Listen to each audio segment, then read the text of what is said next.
Good evening. My name is Todd Lefka, and I'm chairperson of East-West Connections. Tonight, we begin a groundbreaking series of sessions on Minnesota's influence in international affairs. There's something in the water and culture of Minnesota which produced a world impact, um, larger than our population numbers. There's much written on the world's impact upon our state and lives. Our wonderful moderator and series creator, Bernadine Joselyn, produced the unique idea that this process works two ways, that Minnesota values help to shape world events, institutions, and personalities. So let us begin our discussion. It is my pleasure to introduce the program's mother, father, and creator, Bernadine Joselyn. Oh gosh, thank you, Todd. Hello, everybody. Thank you so much for joining us tonight. As Todd said, I'm Bernadine Joselyn, and I'm with East-West Connections. It's my real honor and pleasure to get to serve tonight as the moderator for our webinar tonight about small to big, Minnesota's programs with international reach. As East-West Connections is a Minnesota-based not-for-profit, and we're dedicated to fostering citizen diplomacy, understanding, and connections between people of the United States, Russia, and the independent states of the former Soviet Union. And at East-West Connections, we believe that strengthening relationships with citizens of these countries can be a durable and a sustainable path to peace and to understanding among nations. Please feel free to look us up on the website. We have a nice fulsome web presence there, and you can learn more about us. And this session will be posted there afterwards. And there are other sessions that we posted in the past you can find there as well too. I wanted to let you know that we are recording this session to be posted and shared online. Our topic tonight is language and cultural exchange programs, and specifically the role that Minnesota and Minnesotans have had in developing and promoting international dialogue and understanding. In our session today, we're going to hear from presenters who have been involved in foreign language learning and cultural exchange for many years. And after they've spoken, we'll open it up for questions and comments.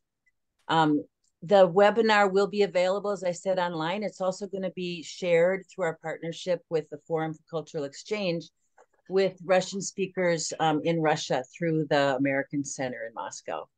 Please do feel free to use the comment box to share your questions, and we'll be monitoring those.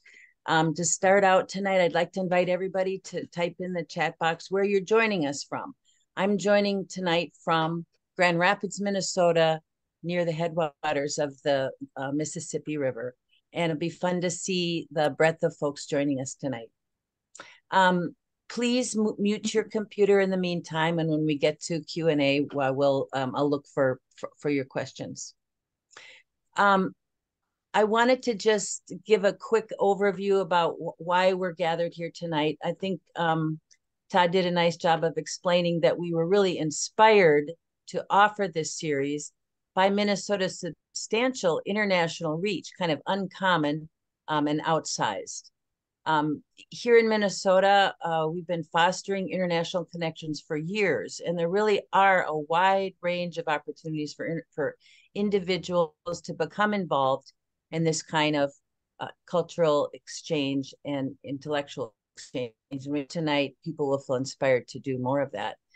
Unfortunately, the history of these initiatives is little known, even by us here in Minnesota. And that's why we're looking forward tonight to hearing more about examples of programs that facilitate citizen diplomacy and cultural connections. In our increasingly divided world, this type of commitment to building an appreciation of our shared humanity is needed more than ever. And it reminds us of the important role that citizens and everyday people can play in ensuring a prosperous and peaceful world. Even as technology connects us with people around the world more easily than ever, divides driven by global polarization are deepening. And we do hope that today's discussion is an antidote to those trends as we learn about the history of Minnesota and Minnesotans having made in promoting cross-cultural understanding and in overcoming the barriers. So with that little introduction, I'm going to go ahead and introduce our first two speakers who are with us tonight. Johnathan Gajdos, and Cameron Binkley with the Defense Language Institute.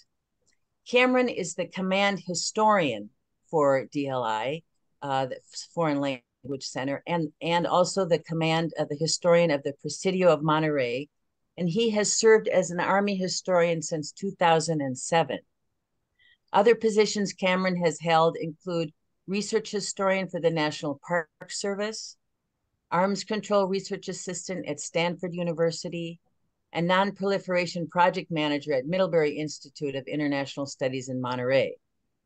Cameron is a graduate of San Francisco State University, the Middlebury Institute, and the University of Denver. He's also a veteran and former U.S. Army intelligence analyst.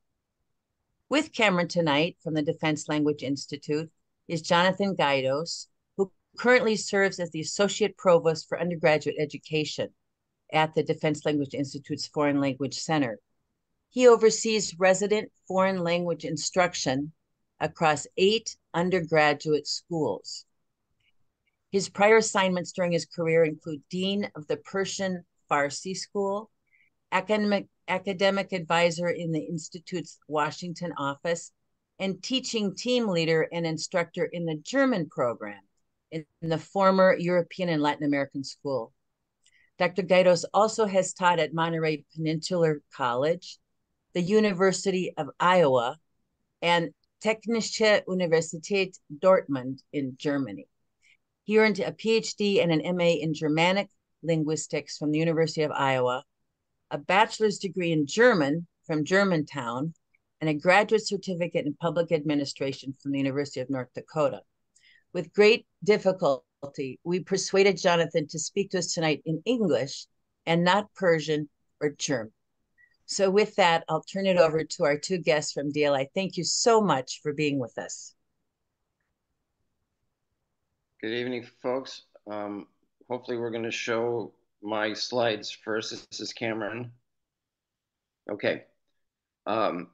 We normally call the school the Defense Language Institute, or DLI. It has a long and cumbersome name, but it's not the first name. So bear with us as we go through the history of the school during World War II and its many name changes. The school's history actually begins at the Presidio of San Francisco just a few weeks before the beginning of World War II. Next slide. The first classes were held in an unused aircraft hangar at Crissy Field, a former Army Air Corps air base that was closed after the completion of the Golden Gate Bridge. The first students there had to clean out the building, which was going to both be their barracks and their classroom, chase the rats out. But the building survived the 20th century and into the 21st century to be transformed into a museum, which is the picture you see on the right corner there, opening day ceremonies that celebrates in the same building at Crissy Field, that celebrates the joint history of the DLI and the Japanese-American experience in World War II. So if anyone is at the Presidio of San Francisco, I recommend stopping in to see it. Next slide. So the school was only at the Presidio of San Francisco for 6 months, long enough to hire 8 instructors, most of whom, I believe all of whom were Kibei. Kibei means they were educated, they were American citizens who actually went to Japan to be educated, so they were fluent in Japanese and English. The first students, 60 of them for the first class, were recruited directly from the ranks of the United States Army because there had been a peacetime draft started in 1940. And between 3,500 and 5,000 Japanese Americans soldiers were simply drafted into the Army.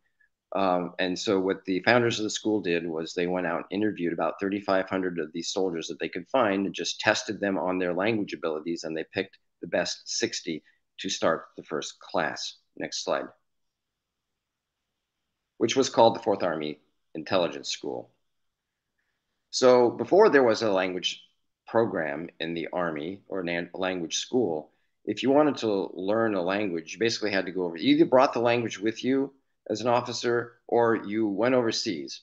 The best way, if you were going overseas, was to be attached to an embassy. And there was a program basically, especially for Asiatic languages, especially in Japan, the Army, the War Department would give officers a stipend and said, hire a tutor and, good luck. You have 3 or 4 years. It's an immersive environment. Have some discipline, and you can do it. So a few officers, the officers you see on the screen on the left were Kai Rasmussen on the bottom and John Werkeling on the top, and they were the founders of the program, and they were both graduates of this embassy experience and learned to speak Japanese in Japan. And the picture on the right shows an American officer after he had learned enough Japanese to be sent as an observer to Japanese military forces in Japan in the 1930s. Next slide, please. So with Pearl Harbor and the passage of the exclusion orders, the infamous exclusion orders, there was racial hysteria on the West Coast. Some military officers didn't tamp it down. They fanned the flames, fearful perhaps that they were going to lose their jobs like the commanders in Hawaii. This next slide, please. This resulted in the removal of all persons, the forced evacuation, as they called it, of all persons of Japanese ancestry from the West Coast. Next slide, please. They were sent to relocation camps on the interior. So the school could no longer stay in California under these conditions. And why did it end up in Minnesota? Well, the reason is all those soldiers that I talked about that had been drafted, they were also being excluded from the West Coast and being sent to bases in the interior. Moreover, the exclusion orders required the creation of these camps in the interior zone, most of them in the interior zone. And so there was, and the governors, they had, that was enough for army bases and governors in the West, and there was prevalent, racial animosity in the West. So if you were going to look for a place to house the school, it was going to have to be beyond the Rocky Mountains, and you weren't going to go to the South. So that basically meant New England or the Midwest. And we'll talk a little bit more about why Minnesota ended up in the next slide. But I want to just show that this just want to describe what you're looking at here on this screen. We have a lot of wonderful archival resources in my office, donations made by family of faculty over the years, including during the World War II period. And so I'm going to show some photographs from one of these albums, the Thomas Tanimoto album, which documents that family's trip from California to Minnesota and their wartime experiences. Next slide, please. So the camp, the school will end up in Minnesota at a place called Camp Savage, which was a former civilian conservation corps camp. Why was Minnesota chosen? Well, the officers who were looking for a new home for the school were probably making a lot of frantic phone calls to find anywhere that would be suitable. They ended up talking to Governor Harold Stassen, who was the governor at the time of Minnesota. Interestingly enough, he was himself a second-generation immigrant. His parents were Czech and German origin, so we speculate perhaps he remembered the experience of the German Americans who were discriminated against during World War I. I don't know, that's just speculation. But we do know he was interested in getting into the war. He was interested in supporting the war. There was only one base in Minnesota, one army base in Minnesota at the time, that was Fort Snelling. And so so how was he going to do it? So when the school opportunity to host, when the opportunity came up to host actually and renamed, the school was renamed again. It was called, the new school was called the Military Intelligence Service Language School, or MISLS. And he offered up Camp Savage in order to facilitate the Army and to support the war effort. Actually, he would later resign as governor of Minnesota in order to take a position as an officer helping out Admiral Halsey in the Pacific. So I think that was his motivation. And also, he probably understood there wasn't going to be a lot of political backlash. We know that the 1940 census revealed that only 51 persons were registered in the census as having Japanese American ancestry in Minnesota at that time. And so there wasn't much experience with racial hostility towards Asian Americans. And the governor assured the founders of the school that they wouldn't have any problem in Minnesota, which they did not. So these are some, so next slide. So Camp Savage was a pretty rugged affair, pot-bellied stoves. A lot of the students that were sent there were from Hawaii or California, West Coast. They weren't familiar with the harsher winters of the upper Midwest, but a few of them did learn how to ski. Next slide. And next slide again. There's an image that shows the first commandant of the MISLS, Kai Rasmussen, in the middle, and the Tanimoto family in the bottom next to the car. Next slide. And some other instructors are in there too, and their families. This is one of the best photos that we have of the school at this time. This is the entire teaching staff and command staff of the MISLS at Camp Savage.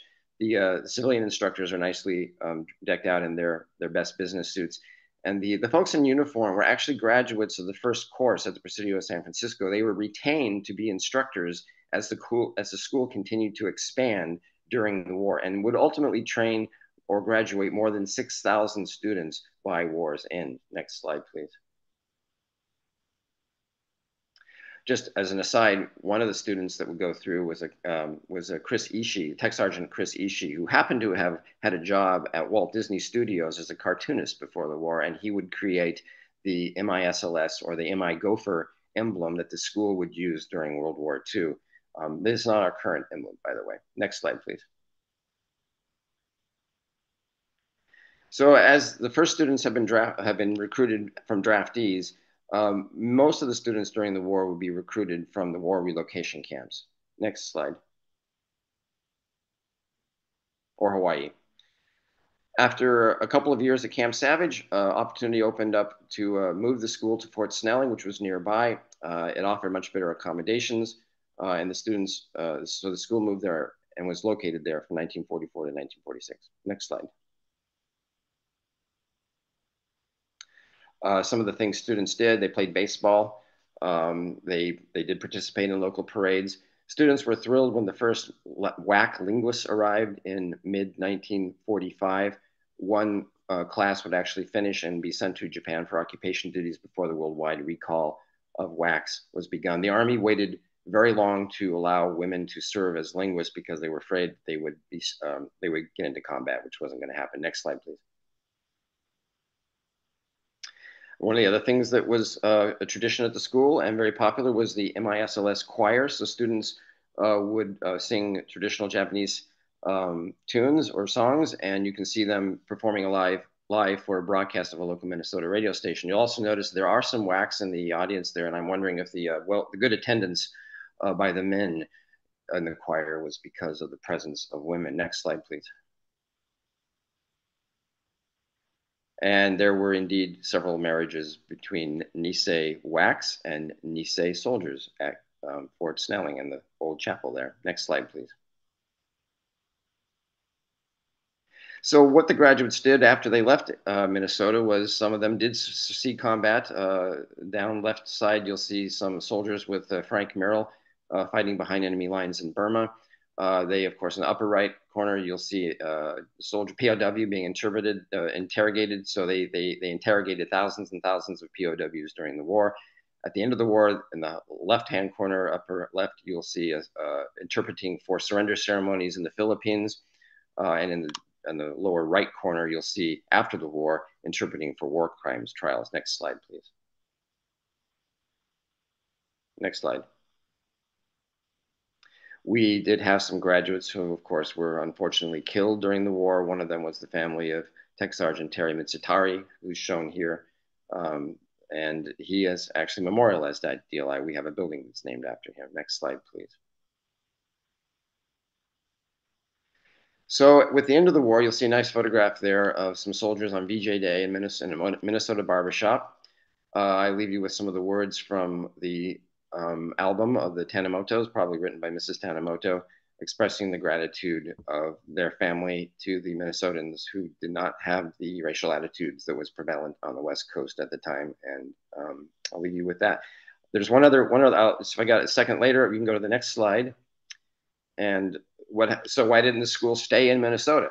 Well, at the end of the war, Congress cut funds for the Army dramatically. There was a demobilization. Bases began to close all over. Fort Snelling was scheduled to be closed. So the school had to move because Fort Snelling was going to be closed. And it made sense to move the school back to the West Coast because most of the students were either from the West Coast or Hawaii, and most of them were going to be seeing duty in Japan, occupied Japan. So when the Presidio Monterey opened up as an open post scheduled to be closed also, that's when the school was relocated there. And that's all the remarks that I have. I'd be happy to answer questions later.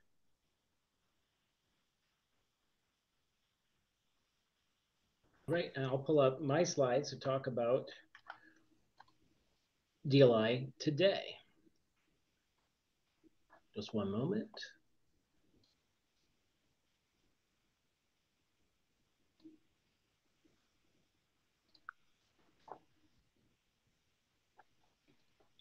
Mm-hmm.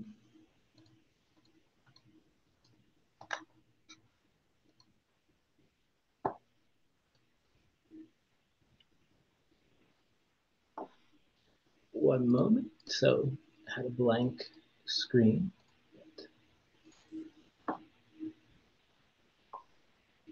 All right. So Cameron gave a nice overview of DLI as in its beginnings and its Minnesota connection. And so my part is to talk a little bit about DLI today. My presentation, like Cameron's presentation, I need to say it's been approved for public release by our Public Affairs Office, but it's not necessarily the official views of DLI or endorsed by the Department of the Army, DoD, or the US government. And so we bear sole responsibility for our presentation. So DLI FLC today, we do refer to ourselves as Defense Language Institute Foreign Language Center. We have a cousin that's run by the Department of the Air Force in Texas. It's a Defense Language Institute English Language Center. But we provide here at DLI FLC exquisite culturally based foreign language education, training, evaluation, and degrees for the Department of Defense globally to afford a comprehensive understanding of the joint operational environment, a competitive edge to our warfighters, and safeguard the national security of the United States. What that means, in essence, is that we are the Department of Defense's primary foreign language training, education, and testing enterprise. And we have a responsibility both to produce linguists out of our basic course, which is my responsibility, but also support their journey in acquiring, sustaining, and improving their foreign language skills throughout their military careers. So a few facts about DLI FLC today. As Cameron mentioned at the end, DLI moved to California, and we've been here for quite some time. And we are headquartered here on the Presidio of Monterey in Monterey, California. And we have at any one time over 2,000 students from across the military services. And they graduate from our basic courses, and that's our primary operation here on the Presidio of Monterey. 2/3 of them are under the age of 25. 17% of them come to DLI already having completed college. 3/4 are male, about 1/4 are female, as is typical in the military population overall. Most of our students here are enlisted, 94% are enlisted. We do have 6% of our students who are officers. Since 2002, DLI has awarded AA degrees for graduates of our basic courses who are able to bring in other credits, either by credit by exam or other credits they've taken at colleges, either while they're here, before they came here, or then after they graduate our basic course. And DLI has awarded over 19,000 AA degrees since 2002 in the past 21 years. And we expect to award the 20,000th AA degree in the next 6 months sometime. Last year, we started awarding BA degrees after Congress authorized us to award Bachelor of Arts degrees for students who not only complete the basic course, but then come back later in their careers to do the intermediate or advanced course, either here or at one of our language training detachments around the world. And those are 19-week courses. And again, students bring in other credits. In the past year, we've awarded exactly 100 BA degrees. We had the privilege of awarding the 100th BA degree last week at graduation. So in addition to Monterey, we also have language training detachments that are located around the world in support of language training across the Department of Defense. And then we also have the DLI Washington office, which is in the DC area, supporting language requirements that we can't fulfill here in Monterey. So we look at a few key tasks that we have at DLI today. When people think about DLI, they often think about the basic courses, and these are 36 to 64-week full-time basic courses. And right now we offer those courses here in Monterey in 14 languages and dialects. The National Defense Strategy languages, Arabic, Chinese, Korean, Persian, Farsi, and Russian, as well as Spanish, French, Indonesian, Japanese, Pashto, and Tagalog. And where you get to 14 is right now we still are offering some Arabic dialects. And the graduates of these programs may earn an AA degree. We also offer here in Monterey and around at the language training detachments, these 19-week intermediate advanced courses for our service members who come back later in their careers. And we also offer a variety of other tools, for example, our e-learning tools, which are publicly accessible. And if you go to our DLI website at www.dliflc.edu and either click on e-learning or type in the URL with e-learning there, you can find a lot of publicly accessible e-learning tools, in a variety of languages, all the languages we teach now here in residence, but also other languages that we may have taught in the past or other Department of Defense requirements. And so you're welcome to explore those. And we do know that, from some click data and other data that we have that we've got schools around the country and around the world using them in their programs. And those are the remarks that I have really describing DLI today. And when we get to the question and answer, I'll be happy to answer any questions you might have about DLI today. And my email address and Cameron's email address are there should you need to contact us. So thank you very much. Johnathan and Cameron, thank you both so much. Gosh, that was so interesting. Really fascinating to hear about the Minnesota roots of DLA. I know there are a lot of language learners and foreign language speakers in the audience, and many of whom may have had some personal experiences with DLI, and we will get a chance to hear from them during our Q&A. So we're going to turn next to our next panelist, my good friend, Susan Hartman. Thank you, Susan, so much for being with us tonight. Susan has another very interesting Minnesota-based story to tell. Doesn't go quite back to 1946, but to 1985. Susan was a co-founder and served as executive director of Connect USSR, later Connect US-Russia. And for 20 years, Susan and Connect US-USSR developed mutually beneficial links between Minnesotans and people of the countries of the former Soviet Union. Susan has traveled to those countries over 65 times, developing programs ranging from art and youth exchanges to government training and domestic abuse and trafficking intervention. So a real wide range of interventions. Connect's work to combat domestic abuse earned a U.S. Department of State award. And Susan did that work based on her personal background as a family life educator. She's currently a retired licensed psychologist, graduated from Brown University with a master's degree in family social science from the University of Minnesota and counseling psychology from St. Thomas University. I want to extend a warm welcome to Susan. We're so eager to hear your story. Thank you, Susan. Thank you, Bernadine. It's great to be here. Let's see if I can get up to my shared. I'm not. I'm not getting in. Sergey, can you help me again? Okay, here we go. Can people see that? Not yet. I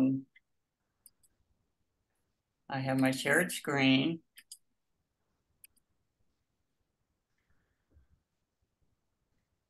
It's up on mine. What do I need to do? There should be a green share button there at the top of your screen, Susan. Green share screen button. You click on that, and then you click on the slides you want to share. My shared screen is on, it's at the bottom, and it's on. And then my stuff doesn't come up. Here we go. There you go. We see it now. All right. You hung in there. Good for you. All right. Bernadine said it well. What Connect was all about was all about mutually beneficial programs, fostering shared experiences between the countries of the United States and the Soviet Union. None of these programs would have been able to be developed without the support of organizations and individuals in Minnesota. We were a form of what is often called citizen diplomacy. We wanted to develop relationships between people that was different than the relationships between our two governments at the time. We developed our own programs proactively and began to facilitate others' dreams and their wishes for programs. And I'll run through many of those in sort of a show and tell fashion. But first, I wanted to tell a little bit about our creator story. This is my co-founder, good friend, co-executive director, Paula Gajdos, who from her childhood, loved Russian folktales, and Russian art. She brought that love and experience with her to much of what we did. I, on the left, grew up in Omaha, Nebraska, where the Strategic Command was based. From the time I was young, I was told that Omaha would be the first place bombed by the Soviet Union. And even at the age of 5, I could never understand quite what that meant and what the big deal was. My parents developed a bomb shelter. This is a picture of them building the bomb shelter under my home. I was so horrified. And when my parents said that we would go down there in the case of Omaha being bombed, I said I would never go down there because I couldn't bring my friends. So that was my background. And then I began to really feel resentful and unhappy with all of the anti-war things that were going on, such as climbing the fences of Honeywell. I always felt that anti wasn't quite right, that we should be doing something different. And as I was grappling with these issues in my own life, I read a couple of comments by Buckminster Fuller. You never change things by fighting the existing reality. To change something, build a new model that makes the existing model obsolete. And more impressive in my mind was this one. Peace is not a passive concept, the absence of war, but must be active. It was not 2 days later, but my friend Paula called me and said, I have an opportunity to go to the Soviet Union. Would you like to go? My instant response was yes.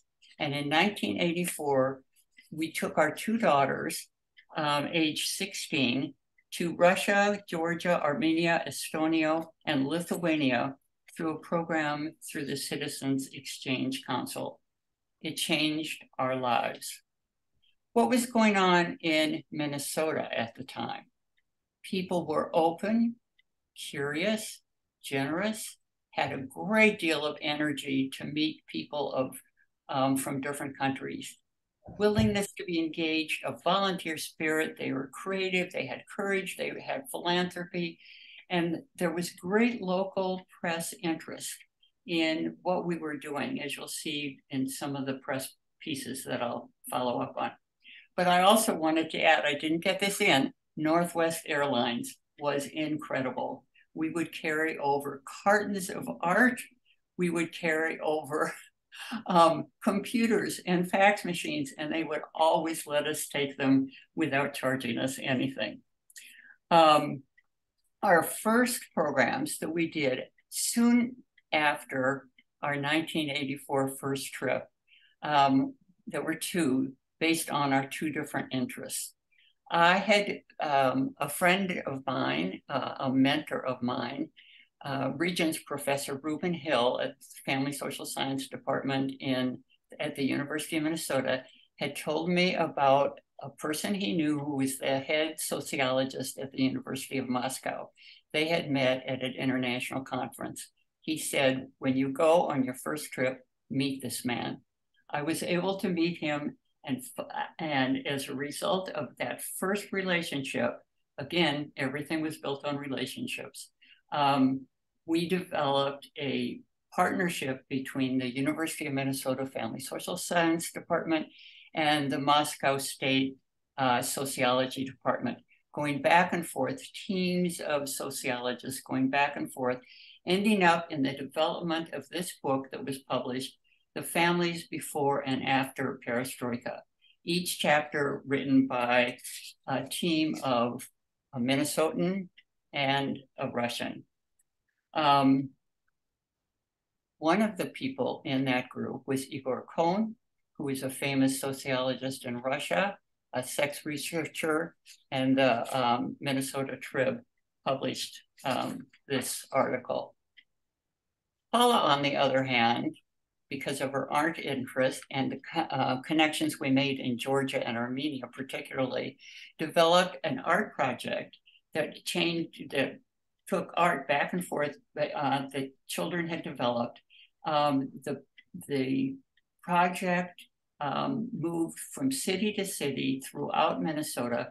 And here you see a lot of the newspapers in small towns in Minnesota where this art project was exhibited, both Soviet again and American art, showing to American kids. Again, our projects could not have happened without many officials from Minnesota. Government officials, organizations, businesses, individuals.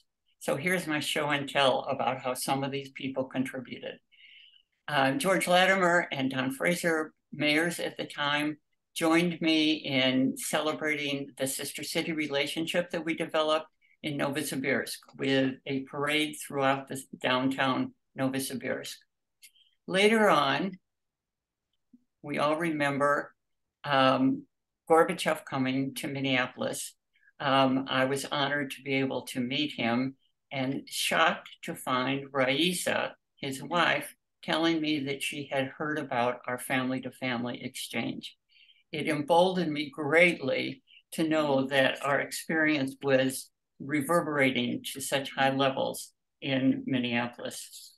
It seemed to be a small world. Then there was Jesse Ventura. Made me very nervous about having him meet the top prosecutor from Moldova. But lo and behold, as Minnesotans will do, he made great connection with the prosecutor by finding out that they were both wrestlers. Man, did they have a good discussion. Then Mondale had me meet Shevardnadze and his wife, again, such a small world. I was tasked with riding with them in a limousine from one event to the next. They were very tired, and I decided not to strap them with too many serious questions. But I was wearing jewelry from the country of Georgia, the Republic of Georgia at the time. And Mrs. Shevardnadze said, "I like your jewelry. Is it from Georgia?" And I said, "Yes." She said, "Well, have you been there?" I said, "Yes, I've stayed at a wonderful woman's house." It turned out, to be short, that this wonderful woman whose house I stayed at was Mrs. Shevardnadze's best friend. We developed photo exhibits between Soviet youths and state 4-Hers, that's Minnesota state 4-Hers, that was supported by Lutheran Brotherhood, where the exhibit was held, and of course also by 4-H. We had a chess match before we could send people back and forth, before that was allowed. It took many months of negotiations to develop, but the chess match was held over telex machines supported by Sidecast Corporation. And at this point, I would just want to make a quick comment about the evolution of tech through the years that we were in existence. From only being able to communicate with our partners in the Soviet Union through telex, then finally long distance phone calls where we had to make the reservation a day ahead. And if we didn't reach somebody after 2 tries, we had to give up till the next day. Then finally fax, and then finally computer, but it was a long haul. Sometimes people just knocked on our door literally and said, "Would you help us do this?" And this was a group that wanted to do a US-Soviet snowmobile expedition that went across both North America and Europe into the countries of the Soviet Union. Arctic Cat supported the snowmobiles, the equipment, and all of the expenses. The Minnesota Zoo, on the other hand, wanted to start a relationship with the zoo in our sister city of Novosibirsk. And as a result of that connection, and these are kids who went over with the zoo professionals. As a result of that connection, they both started working together in a joint project on conservation. We developed a women's leaders program. And here is a woman from Medtronic who was drawing pictures to try to explain the multiple tasks of women in the United States. This group of women went it was a true exchange going back and forth. And we did this for several years. This was supported by not only organizations like Medtronic and Honeywell, but our partners at St. Catherine's University. And here we see a bicycle track, again, across the United States and across Europe into the Soviet Union and across the Soviet Union. This was initiated by Dan Buettner, who many of you know by the Blue Zone cities, and all of these done through National Geographic. He's the second from the right here. And again, literally a knock on the door. Would you help us do this? Here that he is with Mayor Scheibel. The two Russians are on the left. His brother is on the far right as they are getting ready to leave the capital in St. Paul for their trek. Before they got very far, one of the Russians was in a bicycle accident. I got to accompany him in the ambulance, but even the ambulance doctor was so supportive and so interested and wanted to follow up on what happened. And all through this ambulance ride was talking to Volodya about what his life was like in the Soviet Union. This one isn't quite Minnesota, but close enough so that I wanted to include it. This is a dairy farmer, John Vries from Wisconsin. Again, literally knocking on our door saying, we would like to work with the cattle industry in the Soviet Union.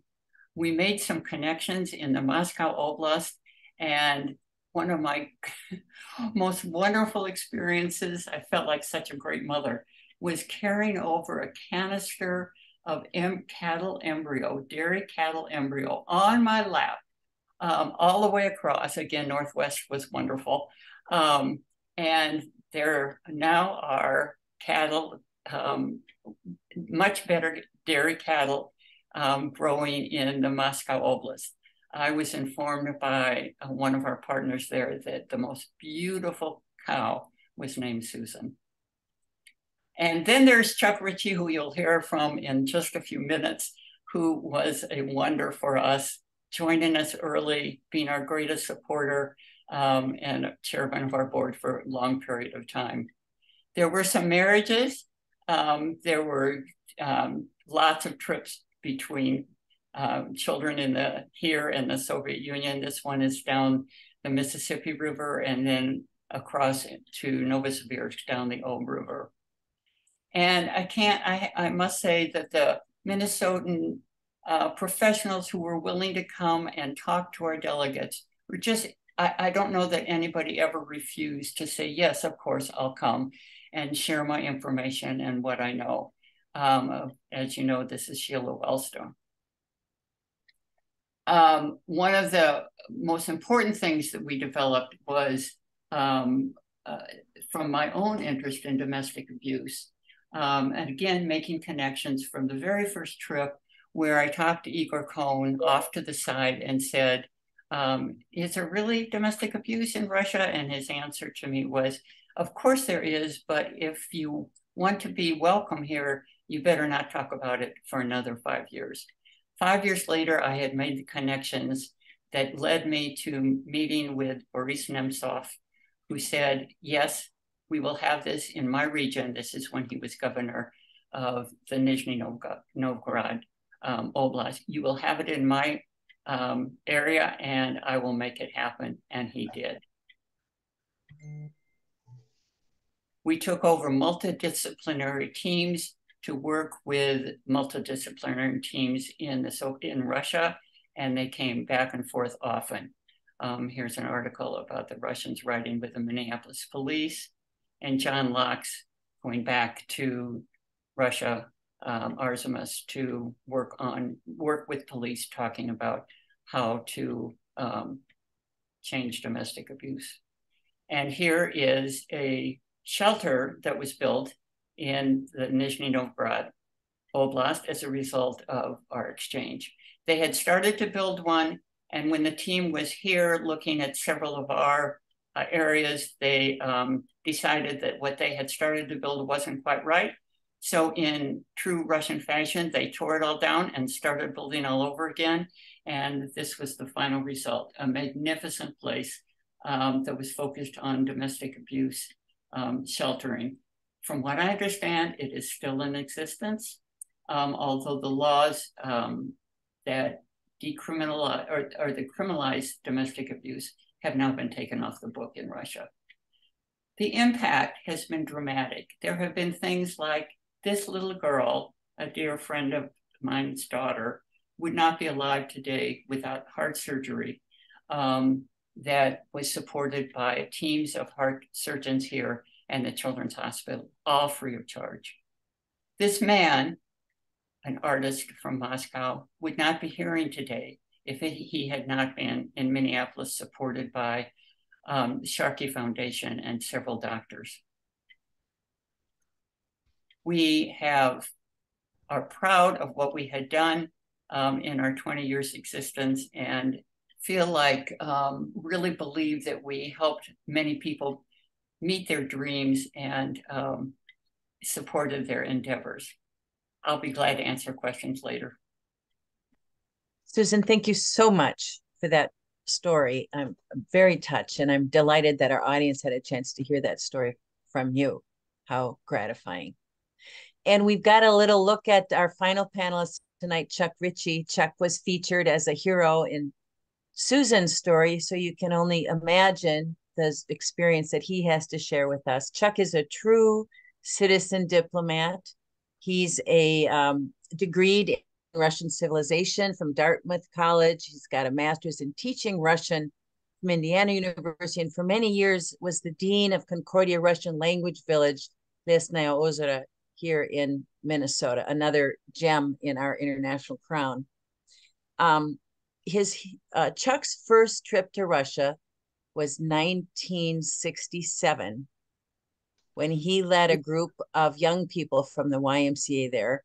He studied at Moscow University. He's been to Russia almost 50 times since then. And as Susan said, for 22 years served as the chair of her wonderful organization, Connect US-USSR. Chuck is currently continues to serve as the chair of the Board of Trustees of the Russian Museum of Art, one of the sponsors of tonight's event. Chuck, thank you for being here and sharing the reflections you have about citizen exchange and cultural connections. Chuck Ritchie. Thanks, Bernadine. It's a pleasure to be here. And I have to, my disclaimer from the very beginning is that I, unlike the others, I am not responsible. I didn't create any of these programs, but as you will see, I have taken advantage of every one of them, including Siberian bridges. And we'll get to that. But let me give you a little background first. As Bernadine said, I graduated from Dartmouth in 1961. I had an AB in Russian civilization. I'd read all the literature in translation, the history, and 2 years of Russian language with Mrs. Morozova. I got C's in those classes, and she was one of the toughest teachers I've ever had. But I did graduate, and upon graduating that summer, I was fortunate enough to take a job as a counselor in a Russian camp on the Tolstoy farm in Nyack, New York. And for those who don't know, the farm was then owned by Alexandra Lvovna Tolstaya. This is Tolstoy's youngest daughter, Sasha. And there was an old people's home, and then they ran a summer camp in the summer for immigrant kids coming out of New York and New Jersey, whose parents wanted them to continue the language and the culture. To put it in the Russian terms, that experience touched me in ways that I can't even explain. To put it in Russian, ya popal na krючок. I got hooked on the whole business of Russia. And I knew that I needed to go learn Russian, and I knew exactly how I was going to do it. So in the fall, when I returned in the fall, I went down to the Army recruiting office in Minneapolis, and I walked in and I said, I want to go to the Army language school. I want to study Russian. What can you do for me? He gave me a test. I took the test. He corrected it. He looked at the score and he said, I will guarantee you the Army language school. And I did, in fact, go to the Army language school. And at the somewhere at the end of my, or close to the end of my basic training, I got a letter that said from the Army Language School, giving me a list of 36 languages and saying, rank order these in the preference in your priority. I put Russian at the top and just scribbled everything down at the end.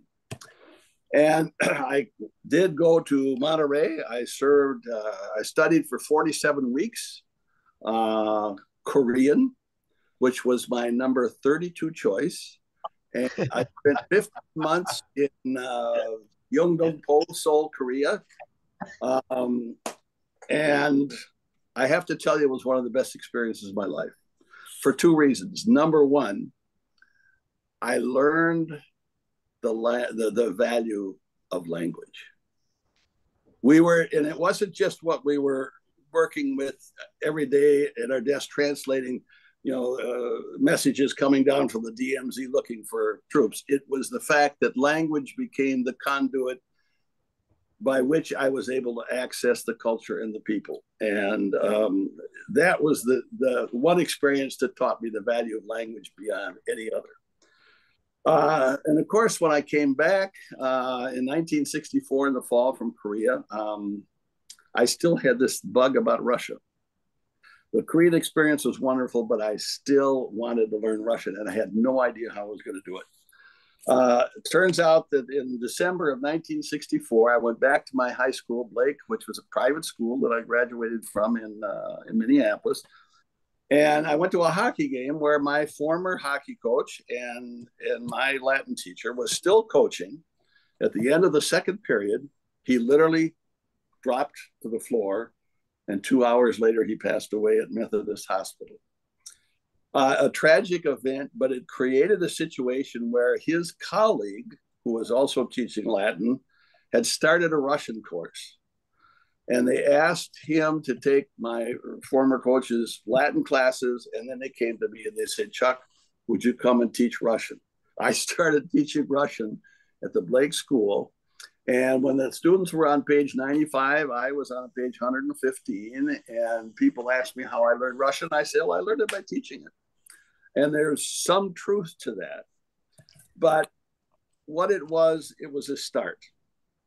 And it was an important start for me because at that time, one of the questions we were asked as a prelim to this is what was going on in Minnesota at the time.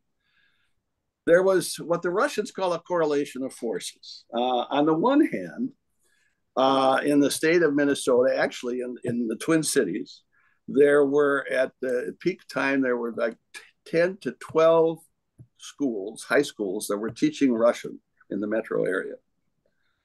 And we knew that we had a nice group of teachers. We had some synergy. We would have a Zimny Festival. We'd have a Russian festival every year. There was a lot of communication. And at the same time, and I'd not thought about this until I prepared for this, there was also Russian programs at the University of Minnesota, Carleton, McAllister, Gustavus, St. Olaf. Let me put it this way. What the circumstance was that Russian was on the curricular radar. And it meant that there were young people who were interested in Russia and wanted to go. The second component of this correlation of forces was the fact that there were programs by which you could get to Russia, far more than I ever imagined. And Bernadine has already mentioned that my first trip was to Russia was through the YMCA. Why the YMCA?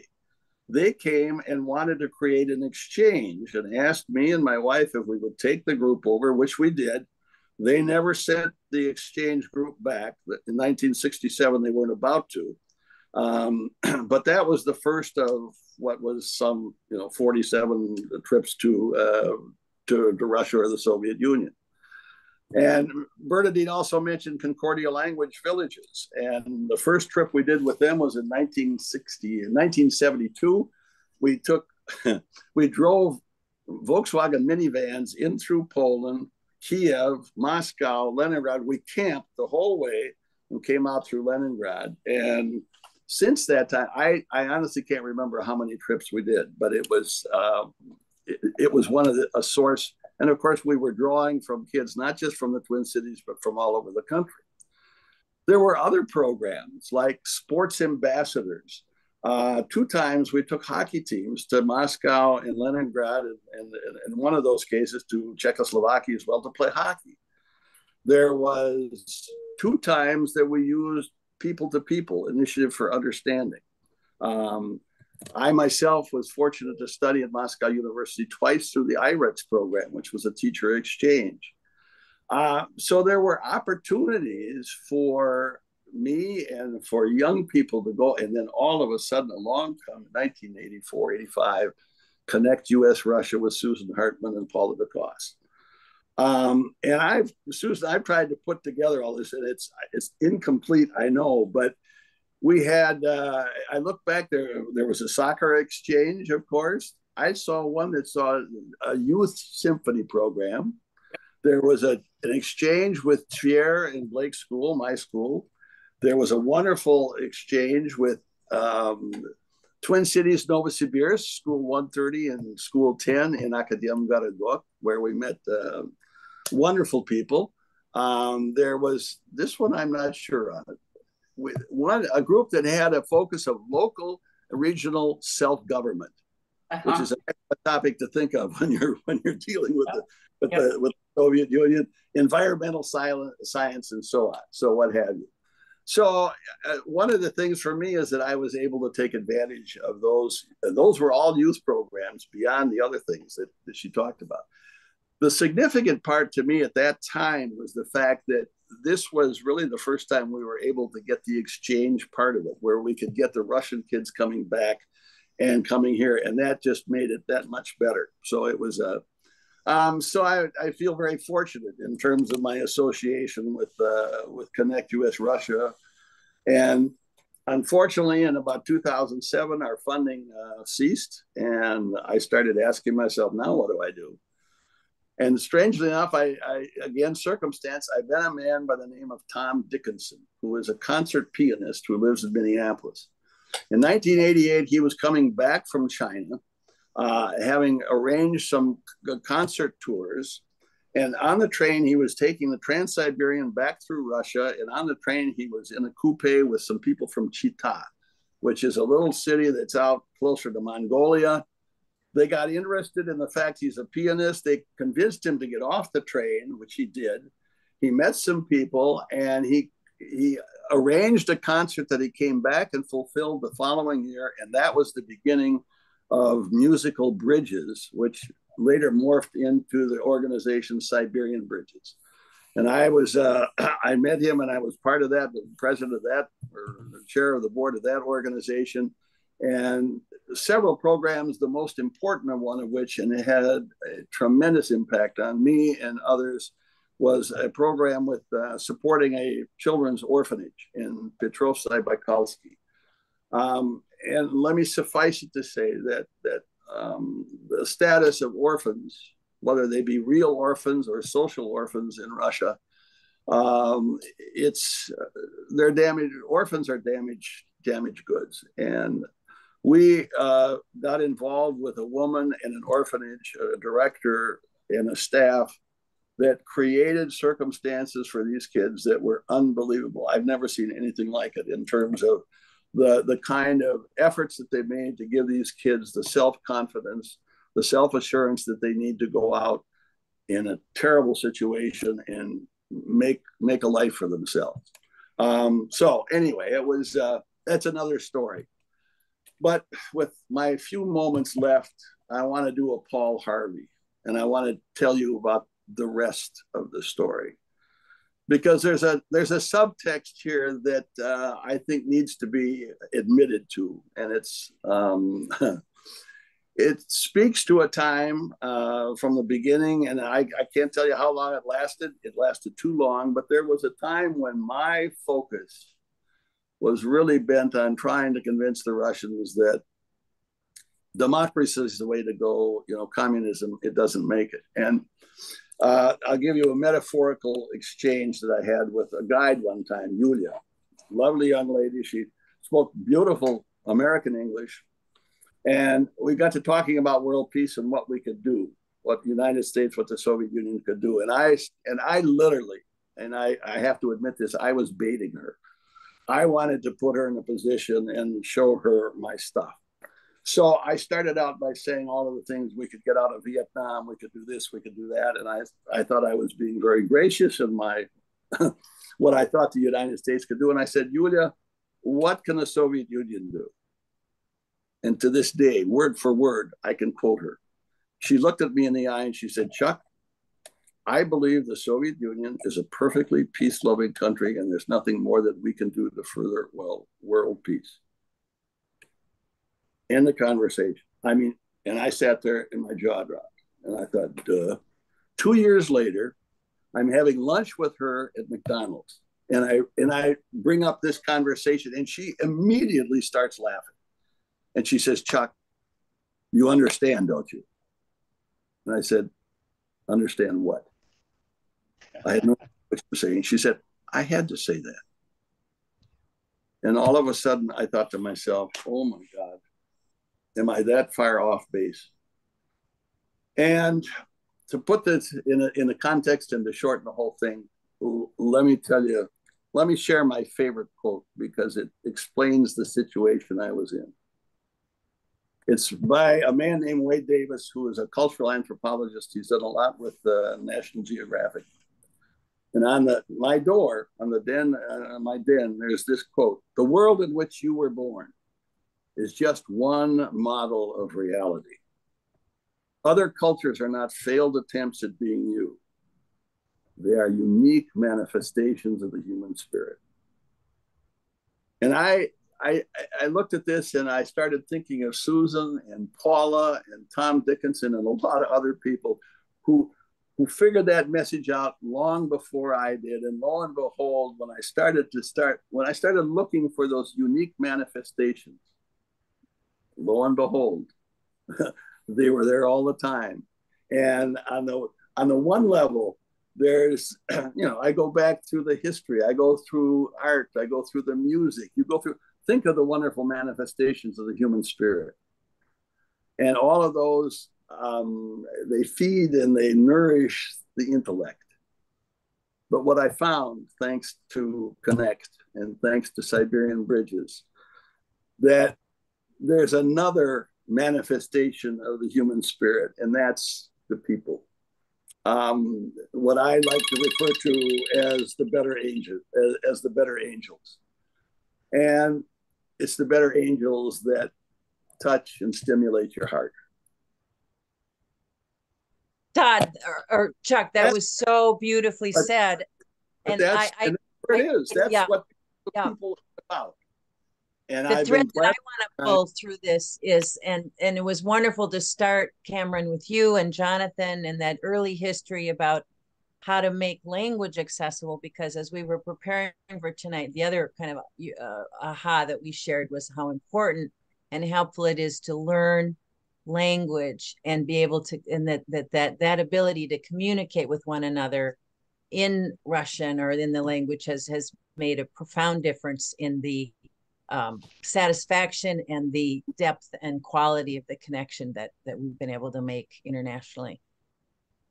I see that we're going to turn it over to you, Todd, to wrap us up. I'm sorry that we kind of went over. We didn't have a lot of time to hear from the audience, but this is the first of a series we'll be doing monthly to talk about Minnesota's unique global ties and our unique international roots. So thank you, Chuck and Johnathan and Susan and Cameron, for being with us today. Over to you, Todd. I'd like to thank the participants, and I especially realized that my greatest loss was that Chuck Ritchie was never my teacher, was because that would have changed my education and I would have been much more knowledgeable about the world. And so hopefully in the future, you'll still teach something, Chuck. I also want to thank our co-sponsors, which were essential for tonight: the Museum of Russian Art, which is unique and will be featured in the future program, Macalester College, Zerkalo, the Russian media, the Committee on Foreign Relations of Minnesota. Our next session is October 12th. And I want to thank all of you that are viewers too, because quite frankly, this is a unique program. And I think it's going to grow and change the views of because we have a great history. And listening to the stories today, I'm glad that we're going to spread this on social media and maintain it, because these are the kinds of things in terms of traditions in Minnesota that are essential, for all of us. And so, thank you. Thank you. And we look forward to seeing you soon. And if you want to participate in our programs, let us know at either East West Connections or at tlefko@msn.com. Have a good night, and hopefully we'll see you soon. Thank you very much. Thanks. Bye. Thanks, everyone. Bye. Be well.